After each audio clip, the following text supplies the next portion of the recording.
Welcome guys, welcome to Wing Sek Udan. So we are back with the 8th lecture of economics. In fact 9th lecture, 8th lecture में हमने कुछ MCQ discuss किए थे. आपको याद होगा guys, last lecture हमने discuss जो किया था दैट वाज फिस्कल पॉलिसी. थोड़ा बहुत उसमें हमने बजटिंग की बात की थी, थोड़ा बहुत हमने देखा था कि कैसे कैसे डेटाज बजट में आते हैं, क्या आपके उसमें रेवेन्यू होता है, क्या नॉन टैक्स रेवेन्यू होता है, कौन सा टैक्स रेवेन्यू होता है, कितने किस्म के फंड्स होते हैं, consolidated fund of India, contingency fund of India.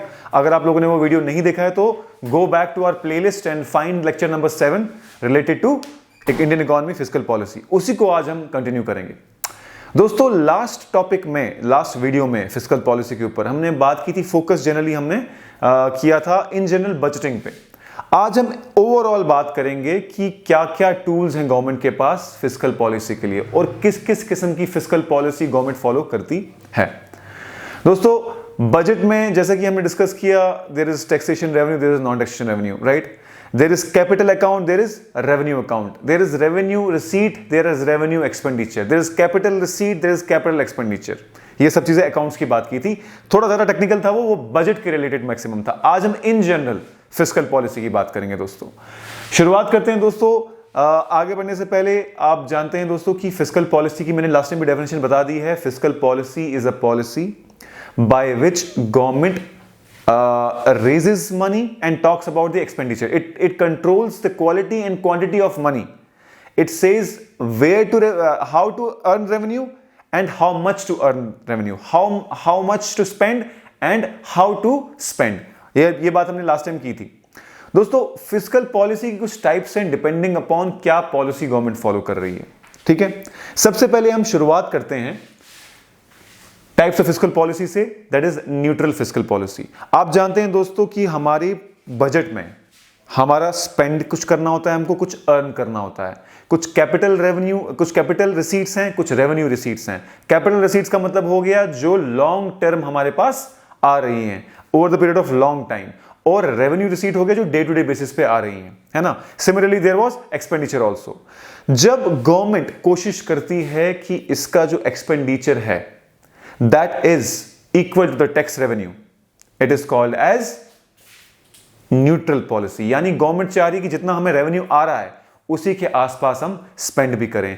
This is called as a balance budget और it is called as a neutral fiscal policy आम भाषा में. इसकी और भी डिटेल हम पढ़ सकते हैं, लेकिन आपके एग्जाम के हिसाब से इतना इंपॉर्टेंट नहीं है. 10 नंबर की इकोनॉमिक्स है, इतनी डिटेल में वो नहीं जाएंगे. हमें कोशिश करनी है हर टॉपिक को टच करने की, हर टॉपिक का हमें पीएचडी नहीं करनी है. So there are lot of things जो मैं छोड़ रहा हूं, क्योंकि economics is in real sense it's a professional subject जिसको आपको बहुत डिटेल में पढ़ना पड़ता है. लेकिन हमारे एग्जाम के पर्पस के हिसाब से this is what you should know. Okay, next is contractionary fiscal policy. अगर आपको याद होगा जब हमने बैंकिंग टर्मिनोलॉजीज की थी तो हमने बात की थी वहां पर एक्सपेंशनरी मॉनेटरी पॉलिसी और कंट्रैक्शनरी मॉनेटरी पॉलिसी. वहां हमने क्या बात की थी, जब आरबीआई बैंक्स पे इंटरेस्ट रेट को कम कर देता है, पैसा लेना सस्ता हो जाता है, यानी आपको बैंक से लो इंटरेस्ट रेट पे पैसा मिल जाता है, इसको कहते थे हम वहां पर एक्सपेंशनरी मॉनेटरी पॉलिसी. सिमिलरली जब बैंक आपका इंटरेस्ट रेट बढ़ा देता है और जो आपको बैंक्स को पैसा लेना महंगा पड़ जाता है, उसको कहते थे कंट्रैक्शनरी मॉनेटरी पॉलिसी. यानी जब कोशिश करता है बैंक की पैसा अकाउंट मनी इकोनॉमी में कम जाए तो उसको कहते थे हम कंट्रैक्शनरी पॉलिसी. और जब कोशिश करता था आरबीआई की पैसा इकोनॉमी में ज्यादा जाए उसको कहते थे हम क्या, एक्सपेंशनरी मॉनेटरी पॉलिसी. वैसे ही कुछ कंट्रैक्शनरी मॉनेटरी पॉलिसी और expansionary monetary contractionary fiscal policy and expansionary fiscal policy भी है. देखो कंट्रैक्शनरी फिस्कल पॉलिसी का मतलब हो गया कि आपकी स्पेंडिंग कम है और रेवेन्यू ज्यादा है. यानी जितना आप और आप रेवेन्यू कुल मिला के आप स्पेंड कम कर रहे हैं और टैक्स भी ज्यादा लगा रहे हैं लोगों पे, इसको क्या कहेंगे, इसको कहेंगे कंट्रैक्शनरी मॉनेटरी पॉलिसी. यानी इस मामले में भी पैसा मार्केट में कम जा रहा है, कोशिश कर रही है गवर्नमेंट. और ये भी जनरली एक इन्फ्लेशन के टाइम पे एक मेजर हो सकता है. हालांकि प्रेफरेबल मेजर जनरली आपका आरबीआई का ही होता है, but this is also way sometimes to control the inflationary problems. तो कंट्रैक्शनरी मॉनेटरी पॉलिसी का मतलब हो गया गवर्नमेंट की स्पेंडिंग कम है, टैक्स से ज्यादा रख दिए हैं और जो है इसमें टैक्स रेवेन्यू ज़्यादा है आपका और स्पेंडिंग कम है। कभी कभार इसको ऑस्टेरिटी मेजर्स भी बोलते हैं, वो एक अलग टॉपिक है, let us not go in that topic.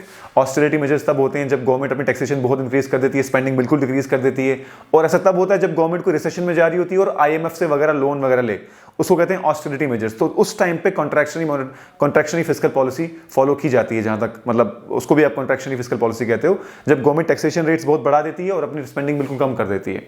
ठीक है, अगला आ गया एक्सपेंशनरी फिस्कल पॉलिसी, बिल्कुल उल्टा कॉन्ट्रैक्शनरी का, यानी गवर्नमेंट अपना जो स्पेंडिंग है वो बढ़ा रही है और टैक्स रेवेन्यू जो क्या है वो कम है।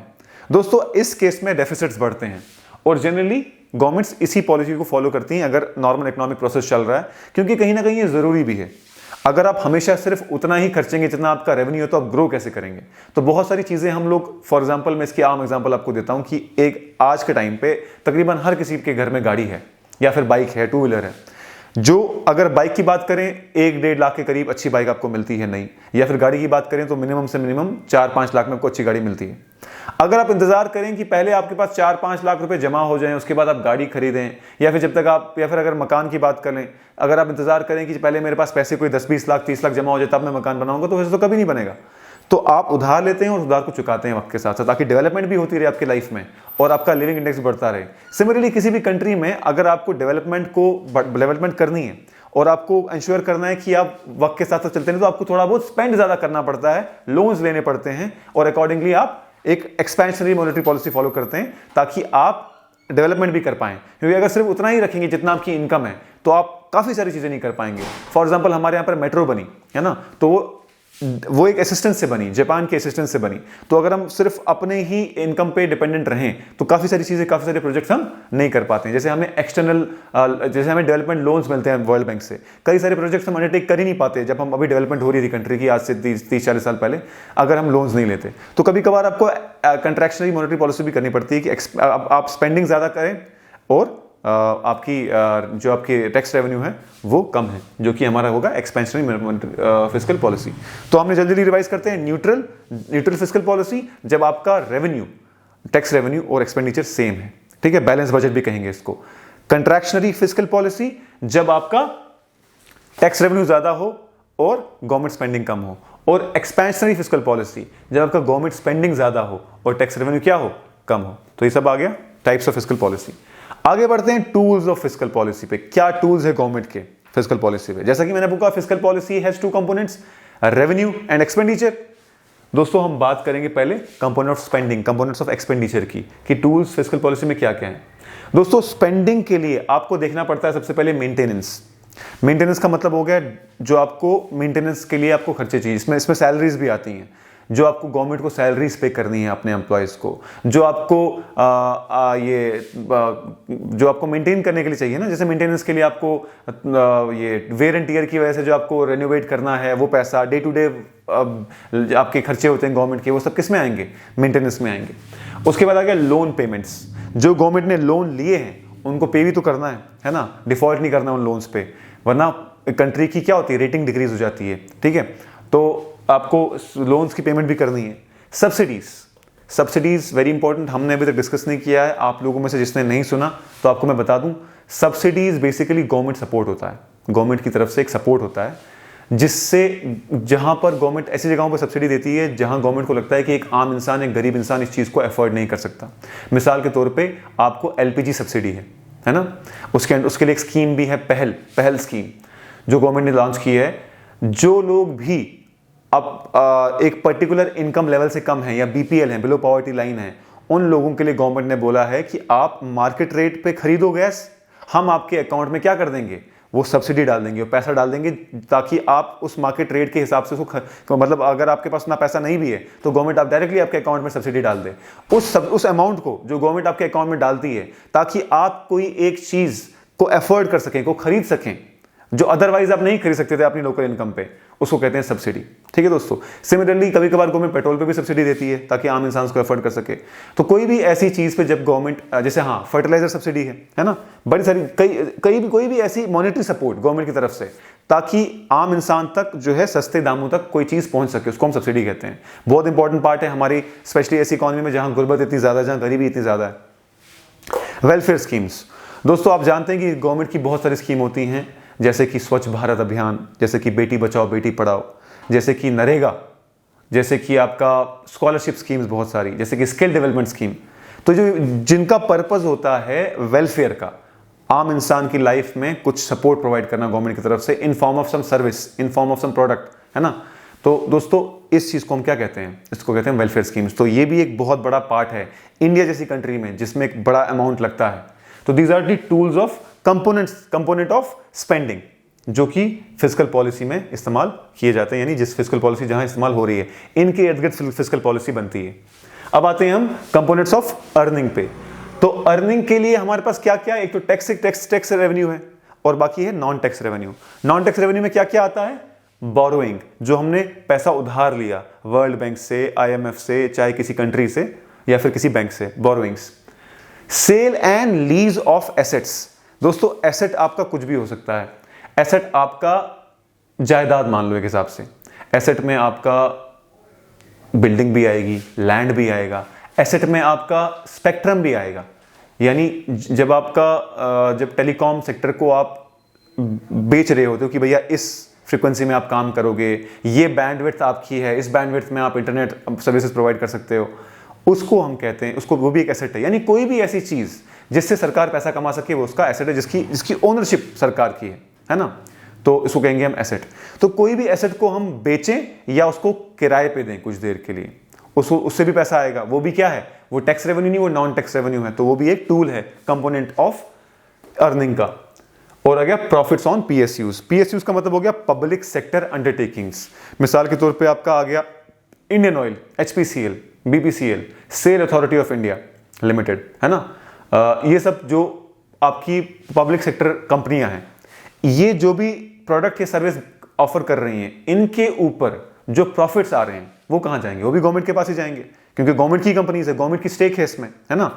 तो ये भी गवर्नमेंट के लिए एक अर्निंग का सोर्स है। So these two components of spending and components of earning are called as tools of fiscal policy. ठीक है दोस्तों, आसान था समझने में, ठीक है। और उससे ज्यादा डिटेल में जाना भी मत, आप सर्च में ज्यादा करना मत, क्योंकि जितना डिटेल में इकोनॉमी में घुसोगे उतनी ज्यादा चीजें और खुल जाती हैं, और हमें इतने डिटेल में पढ़ना नहीं है। टोटल 10 मार्क्स की है, तो इतने डिटेल में पूछेंगे भी नहीं वो, ठीक है दोस्तों। इतना डिटेल में तो KS और IAS में भी नहीं पूछते, मतलब हाँ IAS में पूछ सकते हैं, बट KS में भी इतना डिटेल में नहीं पूछते।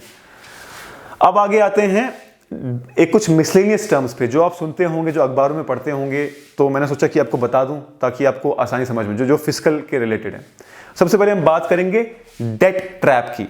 दोस्तों डेट जो है, असल में कई लोग उसको डेप्ट पढ़ते हैं, DEBT, B इसमें साइलेंट है, बेसिकली इसको डेट पढ़ते हैं, B is silent. Debt trap, debt का मतलब होता है आपका, जब आपके ऊपर कोई उधार हो तो आप कहते हैं भाई आपके ऊपर डेप्ट है ना, डेट। तो डेट ट्रैप का मतलब ये हो गया, जब एक इंसान के ऊपर कोई उधारी है, उसने कोई पैसा उधार ले रखा है और उस उधार के चुकाने के लिए भी उसको उधार लेना पड़ रहा है, उस इंसान को कहते हैं कि भैया डेट ट्रैप सिचुएशन में है। या इंसान क्या, कोई इंस्टीट्यूशन या कोई कंट्री जब किसी भी इंस्टीट्यूशन, किसी भी ऑर्गेनाइजेशन को कोई उधार चुकाने के लिए भी उधार लेना पड़ रहा है और कोई तरीका नहीं उनके पास उधार चुकाने का, उसको क्या कहेंगे, we will tell that company is in debt trap. ठीक है, ये अब ये बात याद रख लो। फिस्कल फेडरलिज्म, ये भी आप बहुत टाइम सुनोगे इसमें ना, आपकी न्यूज में फिस्कल फेडरलिज्म क्या होता है। दरअसल फिस्कल फेडरलिज्म का मतलब हो गया कि कौन कौन से रिसोर्सेज कहां सेंट्रल लेवल पे रखे जाएं या डिसेंट्रलाइज कर दिया जाए उनको। डिसेंट्रलाइज का मतलब हो गया यूनियन से लेके स्टेट को दो, स्टेट से उठा के लोकल गवर्नमेंट को दो। तो कौन कौन सी फिस्कल पावर्स, फिस्कल फंक्शंस कहां कहां रखे जाएं ताकि मैक्सिमम जो है काम जो है स्मूथ चले और जो है उसका फायदा भी हो। मिसाल के तौर पे कौन से टैक्स स्टेट्स को लेवी करने चाहिए, यानी कौन से टैक्स स्टेट के हाथ आने चाहिए, कौन से टैक्स सेंटर को जाने चाहिए, कौन से टैक्स लोकल बॉडीज को, म्यूनसिपैलिटीज और पंचायत को जाने चाहिए। ठीक है दोस्तों, तो ये सब चीजें डिसाइड करना, इस वे में फंक्शंस को अलॉट करना डिफरेंट लेवल्स ऑफ गवर्नमेंट में, ताकि आपका मैक्सिमम और ऑप्टिमल यूज ऑफ रिसोर्सेज हो, इसको कहेंगे हम फिस्कल फेडरलिज्म। सिंपल भाषा में किस तरीके से रिसोर्सेज को बांटा जाए बिटवीन सेंट्रल गवर्नमेंट में, स्टेट गवर्नमेंट में और लोकल गवर्नमेंट्स में। आसान भाषा में अगर आपको समझना है, फिस्कल फेडरलिज्म का मतलब हो गया रिसोर्सेज को और फंक्शंस को, फिस्कल फंक्शंस को किस तरीके से यूनियन में, स्टेट में और लोकल गवर्नमेंट्स में बांटा जाए, इसको क्या कहेंगे हम, इसको कहेंगे हम फिस्कल फेडरलिज्म। ठीक है, आसान भाषा में। अब आते हैं फिस्कल कंसोलिडेशन में। फिस्कल कंसोलिडेशन भी एक बार में आप बहुत बार सुनोगे और फिस्कल पॉलिसी के रिलेटेड ही है, ऑब्वियसली फिस्कल पॉलिसी का पार्ट है। फिस्कल कंसोलिडेशन वो पॉलिसीज हैं जो गवर्नमेंट फॉलो करे ताकि वो इंश्योर करे कि हमारी कंट्री की फिस्कल हेल्थ इंप्रूव हो, हमारा डेफिसिट, फिस्कल डेफिसिट कम हो और हमारे जो टैक्स रेवेन्यू रियलाइजेशन हो, ज्यादा रेवेन्यू आए और हमारे एक्सपेंडिचर प्रॉपरली अलाइंड हो, सही माने में हो रहा हो। It is a set of policy followed by government to improve the fiscal health of the country and to reduce the fiscal deficit and to improve the tax revenue realization। समझ गए? यानी फिस्कल कंसोलिडेशन वो policy है। अगर government बोलती है हम अभी फिस्कल कंसोलिडेशन कर रहे हैं, टेंशन मत लो आप, इसका मतलब हो गया गवर्नमेंट बोल रही है कि हम अपनी कोशिश कर रहे हैं कि फिस्कल हेल्थ जो है, इकोनॉमी की हेल्थ इंप्रूव हो, हमारे डेफिसिट जो हैं वो कम हो जाएं, हमारे टैक्स रेवेन्यू बढ़ जाएं और हमारा एक्सपेंडिचर सही माने में हो, कोई अनाप शनाप बेकार का एक्सपेंडिचर ना हो। ठीक है दोस्तों, सो ये सब टर्म हैं जो आपसे पूछी जा सकती हैं, जो फिस्कल पॉलिसी से रिलेटेड हैं। इसके बाद दोस्तों एक टॉपिक है जो हम करेंगे बजटिंग, यानी बजट का प्रोसेस क्या है, मेथड क्या है बजटिंग का, किस तरीके से पहला क्या होता है, फिर दूसरा क्या होता है, फिर तीसरा क्या होता है, प्रोसेस क्या फॉलो होता है, वो हम पढ़ेंगे। वो बेसिकली है तो पॉलिटी का टॉपिक, लेकिन मैं ही पढ़ाऊंगा आपको। रणधीर सर से मैंने बात की, रणधीर सर आपको बाकी टॉपिक्स पढ़ाएंगे। तो जो आपका बजटिंग है, क्योंकि वो इकोनॉमी से भी रिलेटेड है, तो I will be covering that in the next topic. तो दोस्तों फिलहाल आप ये सब चीज़ें अच्छे से रिवाइज कर लीजिए, पिछले वाला लेक्चर भी देख लीजिए, दोनों को साथ एक बार रिवाइज कर लेना और उसके बाद इस लेक्चर को देखना, तो आसानी से समझ में आएगा। और आने वाले टाइम में हम बाकी चीज़ें भी करेंगे, जैसे ग्रोथ एंड डेवलपमेंट में हमको डिटेल में बात करनी है, तो उस बारे में भी बात करेंगे। और दोस्तों ये जो लेक्चर्स हैं ये इसलिए कम है क्योंकि बाकी लेक्चर्स पे हम ज़्यादा फोकस कर रहे हैं, जैसे कि अकाउंट्स के अच्छे खासे मार्क्स हैं, है ना, 30 मार्क्स का अकाउंट्स है, तो वो बहुत 30 मार्क्स का ही आएगा, तो वो बहुत इंपॉर्टेंट है, उससे ज़्यादा मार्क्स का क्वेश्चन आएंगे। इसलिए इकोनॉमी और पॉलिटी हम आहिस्ते से चला रहे हैं और बाकी लेक्चर्स हम ज़्यादा तेज़ी से चला रहे हैं। Okay guys, so just keep revising, keep watching the videos, और आपको पसंद आता है तो don't forget to subscribe the channel and share it with your friends. Thank you so much guys, see you soon.